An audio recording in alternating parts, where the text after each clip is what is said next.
Don't worry. আৰে মই ৰিক্স হইছো তো একো চিন্তাই নকৰিবি বাস আৰু ওই মাল কিমান দিছে মাল এতিয়ালৈ 50,000 দিছে আৰু অহাকালি দিব বুলি কৈছে পইচাক লৈ কোনো চিন্তা নাই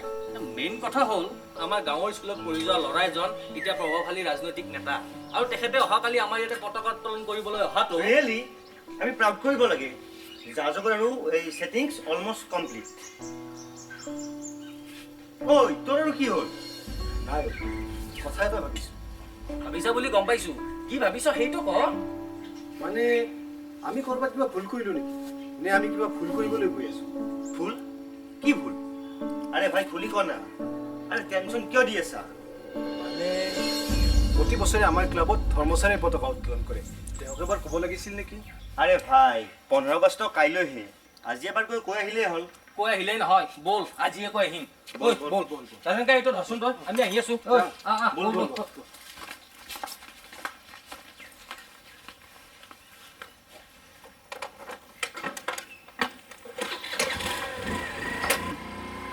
ধন ভাই আমি আহি আছো দেই তই এইটো কৰিবি ভালদৰে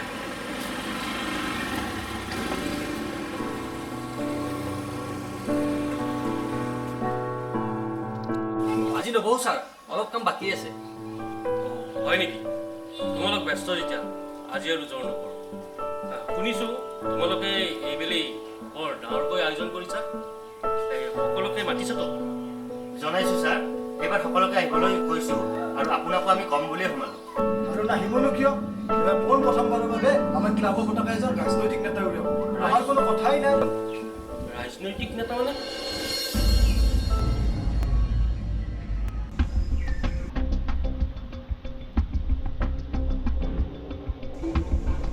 আমি নহ'লে আহোঁ ছাৰ এতিয়া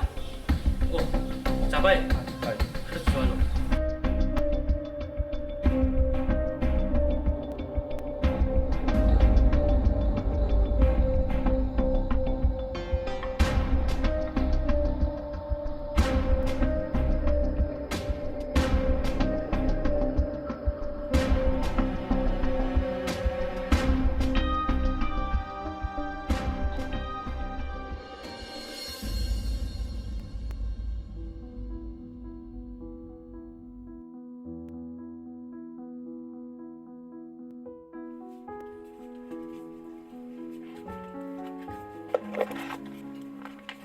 এখন বটাৰ কিমান দাম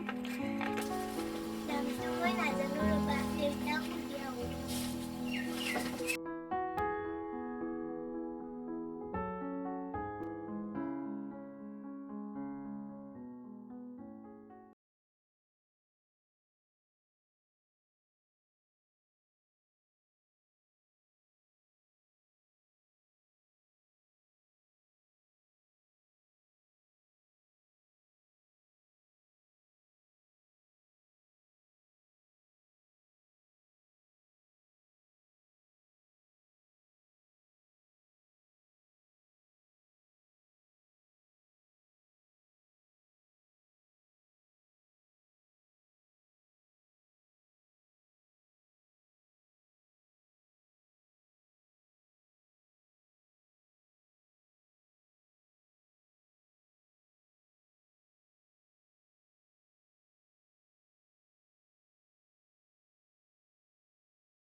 কৰি আনিছা হা ইমান সৰুৰ পৰা মিছা ক'বা শিকিছা এই ৰ'বচোন ৰ'ব কি হৈছে ঘৰতে তাকে এনেকৈ মাৰিছ কিয় চাওকচোন এই পতাকাবোৰ মোৰ দোকানৰ পৰা চুৰি কৰি আনি ৰাস্তাৰ মানুহক বিক্ৰী কৰি আছে আৰু এতিয়া কৈছে ই চুৰি কৰা নাই চুৰি কৰা নাই বৰ্তমা থাপ্পৰ লগি দিম এতিয়া তাক তেনেকৈ মাৰিছে কিয় এইকেইখন যে আপোনাৰ দোকানৰ পতাকা তাৰ কি প্ৰমাণ আছে আপোনাৰ হাতত প্ৰমাণ কিয় লাগে হে যোৱাকালি এই পতাকাবোৰ মই চহৰৰ পৰা দোকানত বিক্ৰীৰ বাবে কিনি আনিছোঁ আপুনি যে এইকেইখন চহৰৰ পৰা কিনি আনিছে আপুনি কেনেকৈ ক'লে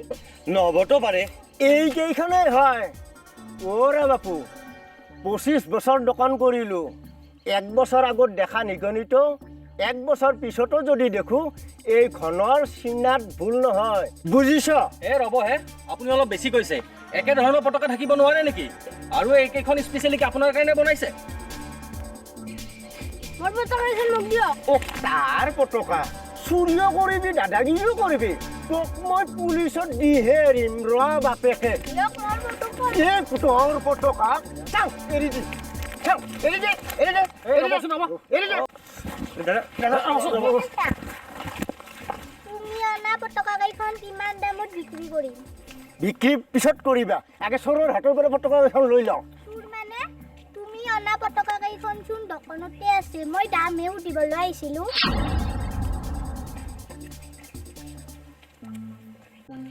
ৰ'ব কলৈ যায়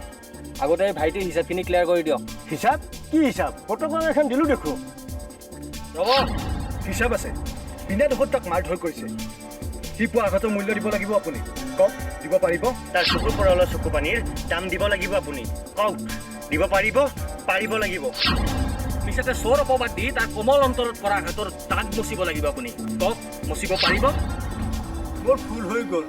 অজানিতে মোৰ বহুত ভুল হৈ গ'ল ঠিক আছে এতিয়া যাওক আপুনি ভৱিষ্যতে কিছুমান কাম কৰাৰ আগত অকণমান ভাবি চিন্তি ল'ব যাওক এতিয়া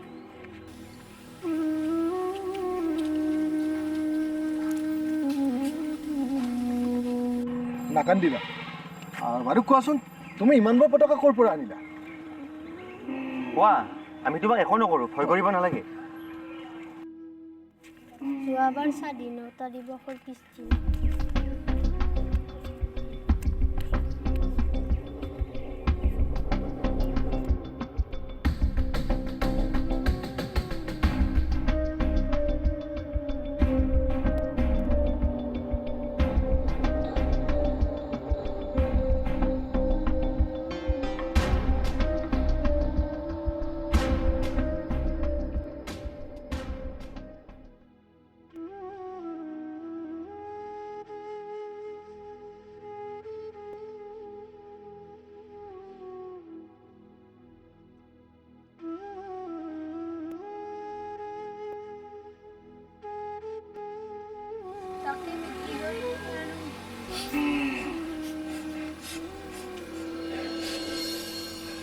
স্বাধীনতা দিৱস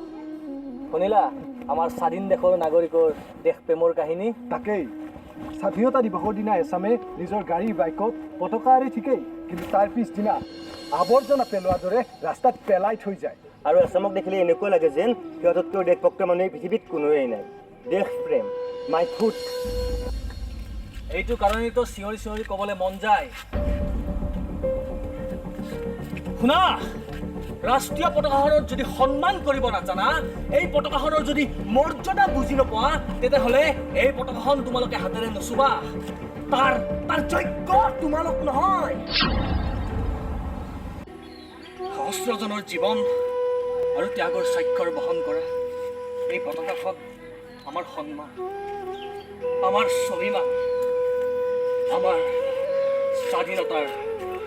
দস্তাবেজ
ইতিমধ্যে আমাৰ সন্মানীয় বিধায়ক মহোদয়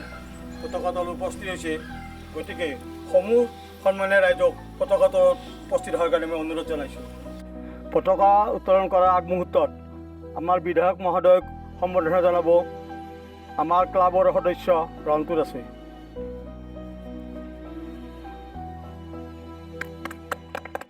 পতাকা উত্তোলন কৰাৰ আগমুহূৰ্তত আমাৰ এই অঞ্চলৰ কীৰ্তি শিক্ষক আদৰ্শৱান শিক্ষক মাননীয় ধৰ্মকান্ত শৰ্মাক সম্বৰ্ধনা জনাব ক্লাবৰ সহকাৰী সম্পাদক ৰাকেশ কলিতাই।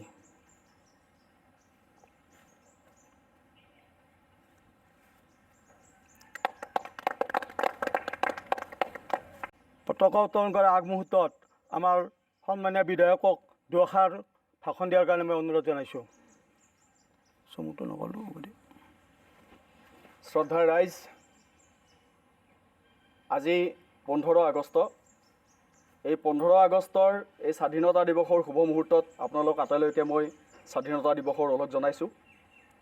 1947 চনৰ আজিৰ এই দিনটোতেই ভাৰতবৰ্ষ ইংৰাজৰ দাসত্বৰ পৰা মুক্ত হৈছিল। স্বাধীনতা মানে হৈছে পৰাধীনতাৰ পৰা নিজকে মুক্ত কৰা। এখন দেশ প্ৰকৃতাৰ্থত তেতিয়াহে স্বাধীন হয় যেতিয়া ইয়াৰ নাগৰিকসকল স্বাধীন হয় আৰু অন্যায়ৰ বিৰুদ্ধে মূৰ তুলি থিয় দিব পাৰে আৰু নিজকে প্ৰতিষ্ঠিত কৰিব পাৰে। আমাক এই কথাখিনি মই নিজে কোৱা কথা নহয়, আমাক সৰুৰ পৰা নিজৰ আদৰ্শৰে নিজৰ উপদেশেৰে আজিৰ এই পৰ্যায়লৈ উপনীত কৰা আমাৰ শ্ৰদ্ধাৰ ধৰ্মকান্ত শৰ্মা ছাৰৰ কথা। আৰু মই আজি উদ্যোক্তাসকলক ধন্যবাদ জনাইছোঁ, তেখেতসকলে মোক পতাকা উত্তোলন কৰাৰ কাৰণে নিমন্ত্ৰণ কৰাৰ কাৰণে। আৰু তেখেতসকললৈ মই এটা অনুৰোধ ৰাখিব খুজিছোঁ যে মোৰ হৈ মোৰ শ্ৰদ্ধাৰ শিক্ষাগুৰু ধৰ্মকান্ত শৰ্মাদেৱে আজিৰ এই পতাকাখন উত্তোলন কৰিবলৈ মই তেখেতক আহ্বান জনাইছোঁ। আপোনালোকৰ আপত্তিটো নাই একো? নাই নাই, কোনো আপত্তি নাই আমাৰ। ধন্যবাদ।